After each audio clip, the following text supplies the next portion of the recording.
የአሜሪካው ፕሬዝዳንት ዶናልድ ትራምፕ ለሁለተኛ ጊዜ ወደ ነጩ ቤተ መንግስት በገቡ ዕለት ካሳለፏቸው በርካታ አነጋጋሪና እምብዛም ያልተለመዱ ፕሬዝዳንታዊ ውሳኔዎች መካከል የአገሪቱን የውጭ እርዳታና ድጋፍ ያገዱበት ውሳኔ ሌላው ተጠቃሽ ጉዳይ ነው። በሳምንት Terrell, good morning. This move will cease a 6-decade mission to fight starvation, fund education, and end epidemics. The latest effort by the Trump administration to roll back what it deems wasteful spending on programs overseas. Look at all the fraud that he's found in this U.S. AID.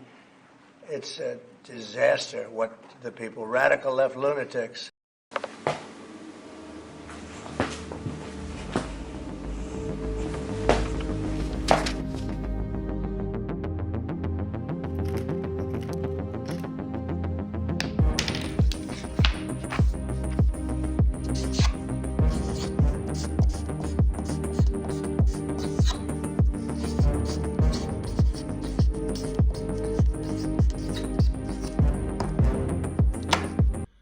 በልጅነቴ በጣም ትዝ ከሚሉኝና ከማስታውሳቸው ነገሮች አንደኛው ሁሌ ማታ ማታ በዜና ላይ ዩኤስኤድ ለኢትዮጵያ ይሄን ያህል ስንዴ ሰጠ፣ ይሄን ያህል ትምህርት ቤት ከፈተ ምናምን የሚሉ ዜናዎች ናቸው እና ሁሌ ገርመኝ ነበር። በቃ እኔ ዩኤስኤድን የማስበው ለኛ በጣም የሚጠቅምና የሚረዳንም ደግሞ ያው አሜሪካኖች ሀብታም ስለሆኑና ምስኪን ስለሆኑ አድርጌ ነበር የማስበው።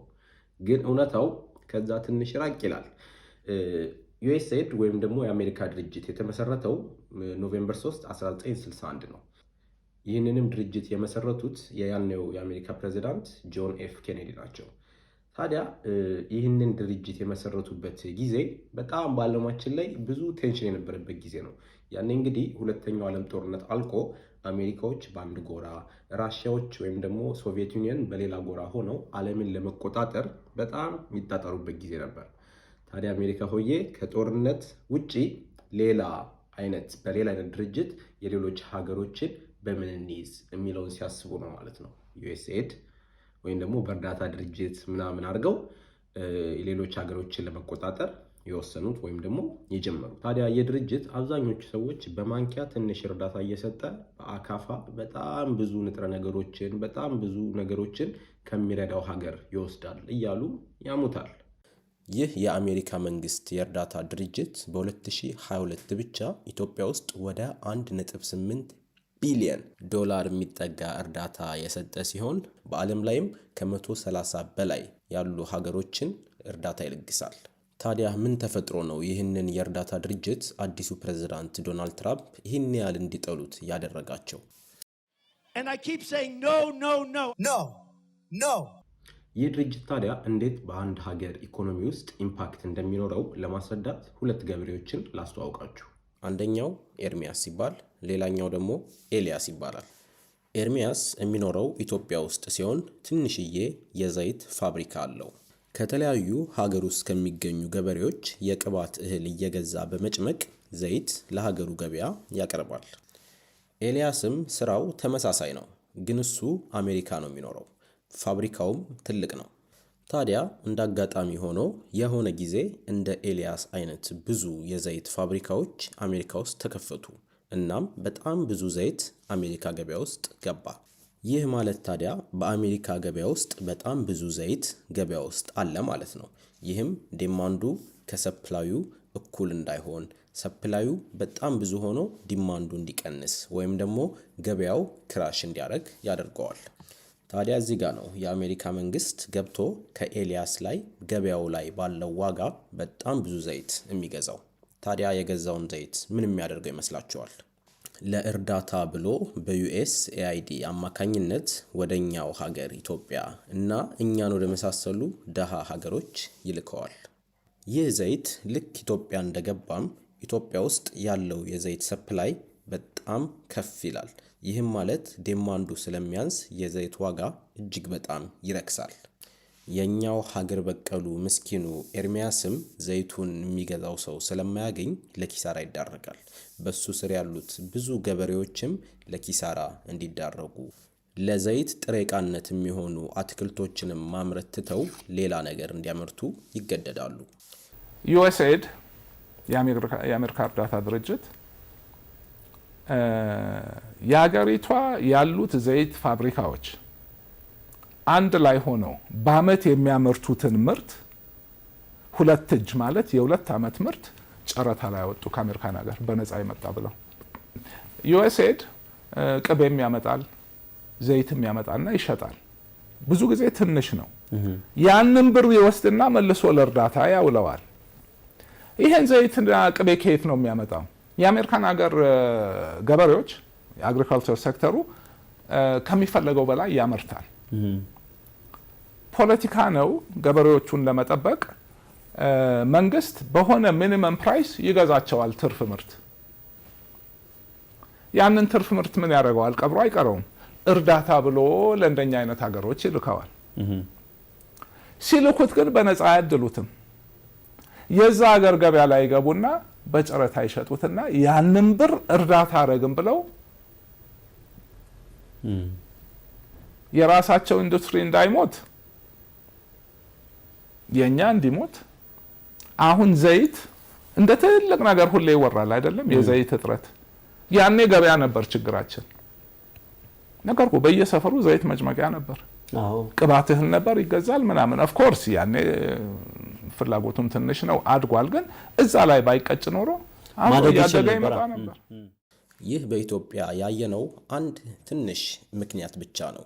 ዩኤስኤአይዲ በኢትዮጵያ ብቻ ሳይሆን በዓለማችን ላይ ከሚረዳቸው አብዛኞቹ ሀገሮች በጣም ብዙ ማርኬቶችን በእንደዚህ አይነት ምክንያት ክላሽ ያደረገ፣ ብዙ ገበሬዎችንም ከስራቸው እንዲፈናቀሉ፣ የሀገሪቱን ምርት እንዲኮሰምን ያደረገ ድርጅት ነው።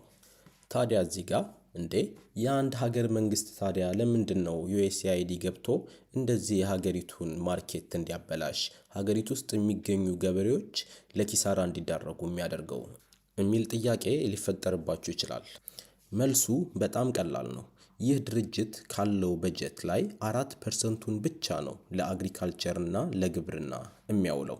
የተቀረው አብዛኛው ለሕክምና፣ ለትምህርት እንዲሁም ለተለያዩ ኤንጂኦ ድርጅቶች የሚውል ስለሆነ የአንድ ሀገር መንግስት ገበሬዎቻችን ተጎዱብን ብሎ ይህንን ድርጅት ማባረር ወይም ደግሞ እርዳታህን አልፈልግም ማለት አይችልም።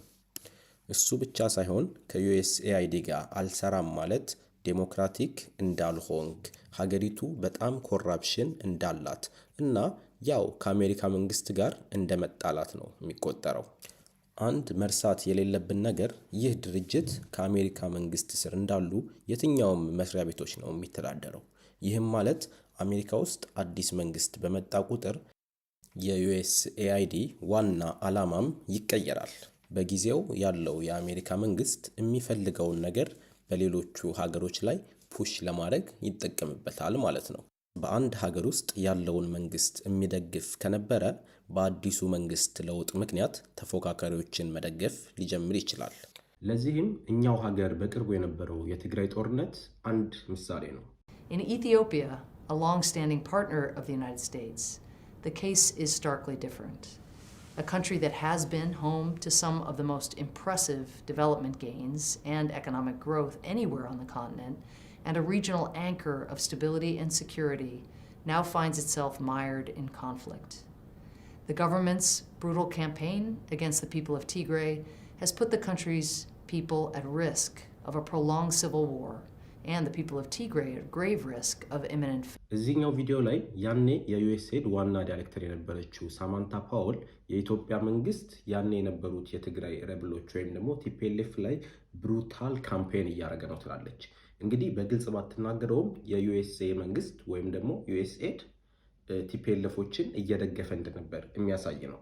Wanted to make sure that the Ethiopians got other sides of the story, that they heard directly from us that in no sense and in no history of humanitarian assistance here in Ethiopia has USAID ever provided any kind of food or drugs or any other kind of assistance to TPLF or to armed groups in Ethiopia. እዚህኛው ቪዲዮ ላይ ታዲያ ጭራሽ ዩኤስኤድ ቲፒኤልኤፎችን አልረዳም፣ ጭራሽ እኛን እየዘረፉን ነው እያሉ ቲፒኤልኤፍን እያጥላሉ ነው። ታዲያ መሀል ቤት ምን አይነት ጌም እንደሚጫወቱ ለእናንተ ፍርጃውን ትቻለሁ። በጊዜው ያለው የአሜሪካ መንግስት የሚያራምደውን የፖለቲካ እንደዚሁም የማህበራዊ አስተሳሰብ አቋም በሚረዳቸው መንግስቶች ላይ ተጽዕኖ በመፍጠር የሱን እርዳታ የሚፈልጉ ከሆነ የአሜሪካ መንግስት የሚያራምደውን አመለካከት እንዲቀበሉ ተጽዕኖ ያሳድራል። Look at the waste and abuse that has run through USAID over the past several years. These are some of the insane priorities that organization has been spending money on. $1.5 million to advance DEI in Serbia's workplaces, $70,000 for a production of a DEI musical in Ireland, $47,000 for a transgender opera in Colombia, $32,000 for a transgender comic book in Peru. I don't know about you, but as an American taxpayer, I don't want my dollars going towards this crap, and I know the American people don't either, and that's exactly what Elon Musk has been tasked by President Trump to do, to get the fraud, waste, and abuse out of our federal government. ግን ይህ USAID መጥፎ ነገር ብቻ ሳይሆን በጣም ጥሩ ነገሮችን የሚሰራ ለብዙ ሚሊዮኖች የሥራ ዕድል የሚፈጥር በጣም በብዙ ቦታ ድርቅ፣ በሽታ እንደዚሁም የተለያዩ ችግሮች ሲከሰቱ ቀድሞ በመድረስ የሰውን ሕይወት የሚያድን ድርጅት ነው። አዲሱ የአሜሪካው ፕሬዝዳንት ዶናልድ ትራምፕም ያለፈው የዴሞክራቶቹ የባይደን አስተዳደር በዩኤስኤአይዲ አማካኝነት ሀገሮች ላይ ተጽዕኖ እየፈጠረ እንደነበርና የሚፈጥር የነበረው ተጽዕኖም ከሳቸው የፖለቲካ አስተዳደር ጋር እንደማይሄድ በመናገር ነው እንግዲህ ዩኤስኤአይዲን እንዲቆም በኤክስኪዩቲቭ ኦርደር ያዘዙት። እንግዲህ ብዙ ሰዎች ይህ ድርጅት የሚረዳን ለኛ ጥሩ አስቦ ሳይሆን ለራሱ ለአሜሪካ መንግስት ላለው ድብቅ ዓላማ አንዳንድ ሀገሮችን ለራሱ የሚታዘዙለትን ፖለቲካኖችን ስልጣን ላይ ለማስቀመጥ እንደዚሁም የተለያዩ አዳዲስ መድኃኒቶችን እኛ ደሃዎች ላይ ለመሞከር ነው እያሉ ነው። እናንተ ታዲያ እውነታው ምን ይመስላችኋል? በዚህ ዙሪያ ሐሳባችሁን ከታች በኮሜንት መጻፍ እንዳትረሱ። ይህን ቪዲዮ ስለተመለከታችሁት አመሰግናለሁ። በሌላ ጊዜ በተመሳሳይ ቪዲዮ እስከምንገናኝ ላይክ፣ ሼር እና ሰብስክራይብ ማድረግ እንዳትረሱ። ሰላም ሁኑልኝ። ፒስ